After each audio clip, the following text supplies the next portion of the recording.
Hello बच्चों, चलिए प्रश्न को पढ़ते हैं। दो उपग्रह ए तथा बी पृथ्वी के चारों ओर एक ही कक्षा में घूम रहे हैं। बी का द्रव्यमान ए के द्रव्यमान का दुगुना है। तो नीचे हमें विकल्प दिए हुए हैं, बताना है कि इनमें से कौन या कौन कौन से विकल्प सही होंगे। तो इस प्रश्न के लिए जो मूल अवधारणा है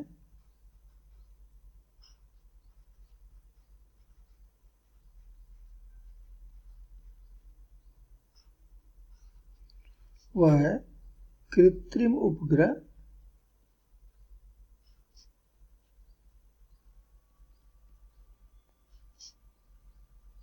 का कक्षीय चाल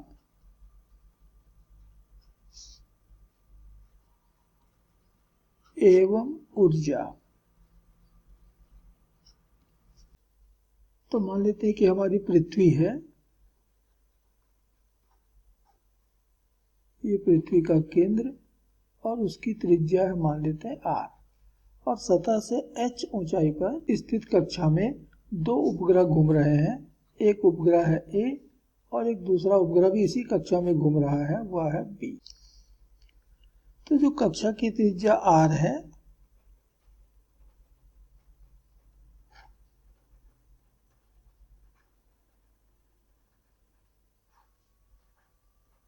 ये बराबर हो जाएगा r धन h, और ये दोनों के लिए एक समान है। तो किसी कक्षा में परिक्रमा करते हुए उपग्रह जिस वेग से घूमता है, जिस चाल से घूमता है, हम उसे कहते हैं कक्षीय चाल।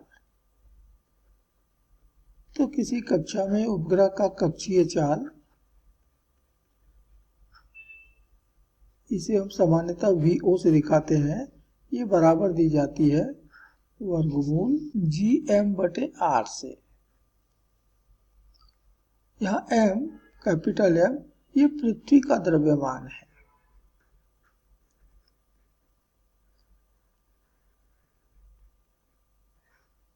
r कक्षा की त्रिज्या और g तो जानती हैं आप, पृथ्वी नियतांक है। अर्थात कक्षीय चाल जो है वो केवल कक्षा की त्रिज्या पर निर्भर करता है, ग्रह के द्रव्यमान पर नहीं। और इसलिए कक्षीय चाल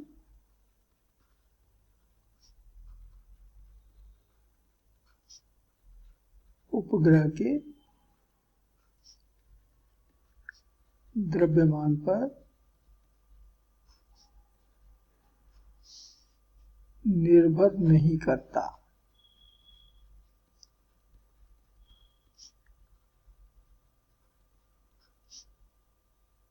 केवल कक्षा की त्रिज्या पर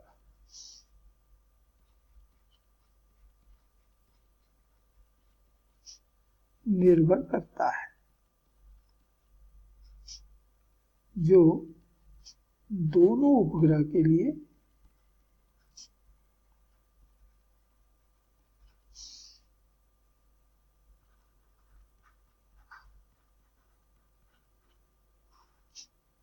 एक समान है।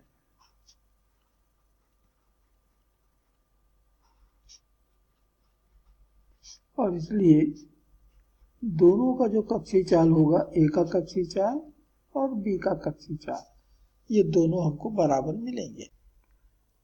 और इसलिए हमारे प्रश्न का विकल्प ए ये बिल्कुल सही है कि ए तथा बी की चालें बराबर हैं। विकल्प ए सही है। बाकी के जितने भी विकल्प शेष बचे हैं, ये सब ऊर्जा से संबंधित हैं, स्थितिज ऊर्जा और गतिज ऊर्जा और कुल ऊर्जा से। हमें प्रश्न में दिया है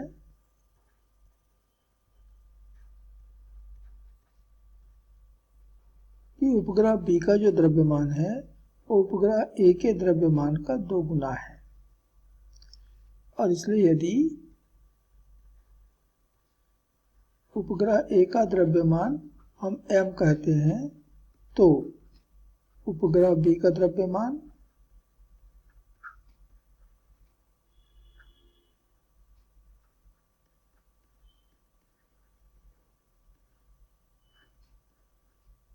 ये बराबर हो जाएगा 2m के। अर्थात दोनों के द्रव्यमान अलग अलग है। और पहला हम ले लें उपग्रह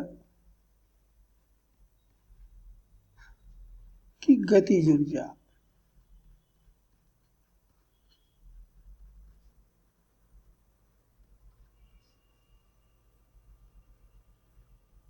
कि ये बराबर होता है GMM/2R। यहाँ स्मॉल m जो है वो उपग्रह का द्रव्यमान है।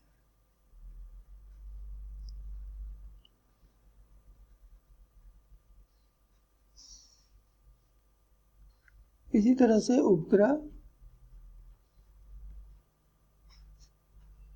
धन पृथ्वी, ये जो निकाय बना है, की स्थितिज ऊर्जा।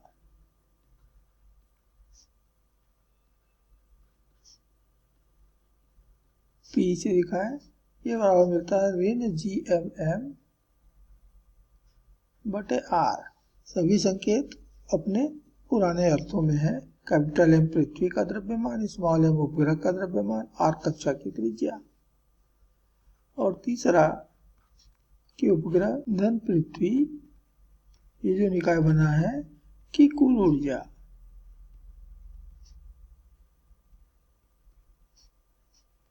टोटल एनर्जी, ये बराबर मिलता है ऋण GMM/2R। अब इन सारे सूत्रों पे ध्यान दें तो सभी सूत्रों में, चाहे वो गतिज ऊर्जा का सूत्र हो, स्थितिज ऊर्जा का या कुल ऊर्जा का, उपग्रह का द्रव्यमान सब में है। और दोनों उपग्रह के द्रव्यमान तो भिन्न भिन्न है, अलग अलग है, और इसलिए दोनों उपग्रह की ऊर्जाएं जो होंगे वो भिन्न भिन्न होंगे। अतः उपग्रह की गतिज ऊर्जा अर्थात K, स्थितिज ऊर्जा अर्थात P और कुल ऊर्जा अर्थात TE सभी उपग्रह के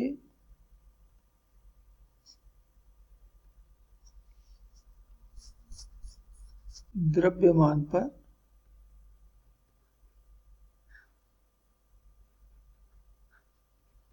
निर्भर करते हैं।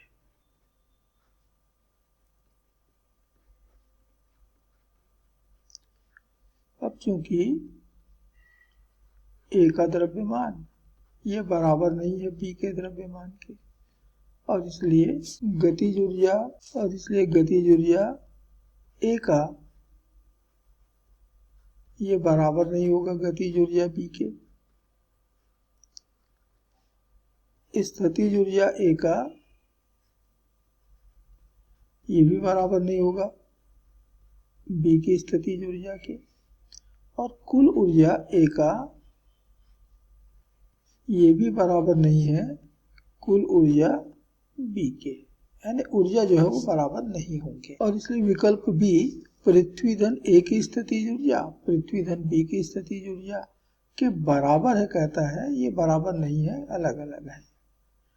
फिर कहता है A तथा B की गतिज ऊर्जाएं बराबर है, ये भी नहीं है, क्योंकि दोनों के द्रव्यमान अलग अलग हैं, इसलिए ये ऊर्जा भी बराबर नहीं है, तो ये भी गलत हो गया।